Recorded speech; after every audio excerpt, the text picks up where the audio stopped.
बिस्मिल्लाहिर्रहमानिर्रहीम। माइग्रेन या दर्द शटीका 16 आसान घरेलू इलाज। काफ़ी का इस्तेमाल।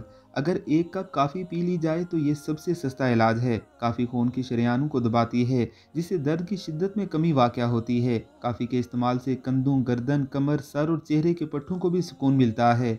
सौंफ से इलाज। एक चुटकी सौंफ और एक चुटकी सफ़ेद ज़ीरा, 1 ग्राम अदरक, 1 ग्राम पुदीना, एक सब्ज़ इलायची, 1.5 कप पानी में अच्छी तरह पकाकर कहवा बनाकर पीने से सर का दर्द कम हो सकता है। विटामिन ए से भरपूर। खुश्क मेवा जात, खमीरा जात, मुरब्बा जात, किशमिश, गाजर का जूस। विटामिन ए से भरपूर ग़िज़ाओं का बकसरत इस्तेमाल करें।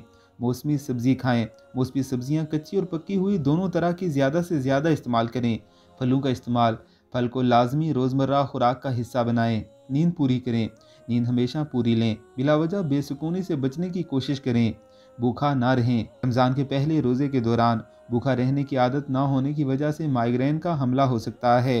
रोज़ों के अलावा भूखा ना रहने की आदत अपनाएं। पानी का ज़्यादा इस्तेमाल। एक दिन में कम अज़ कम 2 लीटर पानी पिएं। शीरे वाली जलेबी। गरम गरम शीरे में डूबी हुई जलेबियां खाई जाएं तो ये भी अक्सर फ़ायदेमंद साबित होती हैं। नाश्ता और खाना ना छोड़ें। नाश्ता और खाना खाए बगैर अपनी रोज़मर्रा सरगर्मियों का आगाज़ ना करें और सिर्फ चाय या काफ़ी पर इक्तफ़ा ना करें। अमाइनो एसिड वाली ग़िज़ाएँ। ऐसी ग़िज़ाओं से परहेज़ करें जिनमें अमाइनो एसिड मौजूद हो। ये ज़्यादातर गोश्त, पनीर, मूंगफली और चॉकलेट में पाया जाता है। रोगन अलसी मुफीद है।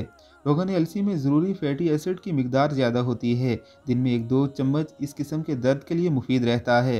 अदरक का सफ़ूफ।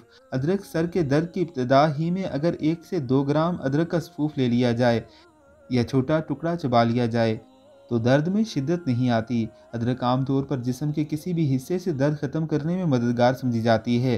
अदरक का रस निकाल कर इसमें नींबू का रस शामिल करके पीने से या अदरक को पानी में उबाल कर छान कर पीने से भी दर्द शकीका में आराम आता है। अंगूर का रस। अगर आपको अचानक दर्द शकीका हो तो इस तकलीफ़ में अंगूर इसको कम करने में मुआवन साबित होता है। अंगूर को ब्लेंडर में डालकर थोड़ा पानी शामिल करके इसे अच्छी तरह ब्लेंड कर लें। उसको दिन में 2 मरतबा इस्तेमाल करें। ठंडा इस्तेमाल करें तो ज़्यादा सुकून महसूस होगा। दालचीनी। दालचीनी को जादुई मसाला कहा जाता है। इसके बेशुमार तिब्बी फ़वाइद हैं। इसका रोज़ाना का इस्तेमाल सेहत पर मुस्बत असरात मुरतब करता है। खाने में जायका बढ़ाने के साथ साथ दर्द शकीका के लिए भी बेहद मुफीद है। दालचीनी को पानी मिलाकर पेस्ट बनाकर माथे पर 30 मिनट तक लगाएं और फिर इसे नीम गर्म पानी से धो लें। दर्द शकीका में ऐसा करने से फौरी आराम मिल आ जाता है। तेज़ रोशनी से बचें। इस दर्द में आप तेज़ रोशनी में बैठने से मुकम्मल तौर पर गुरेज करें, क्योंकि ये बेचैनी और दर्द में इजाफे का बायस बनती है। दर्द शकीका में आराम के लिए कमरे में अंधेरा करके सुकून से लेटने से भी काफ़ी आराम आता है। मज़ीद अच्छी वीडियोज़ के लिए आपने हमारे चैनल को ज़रूर सब्सक्राइब करना है।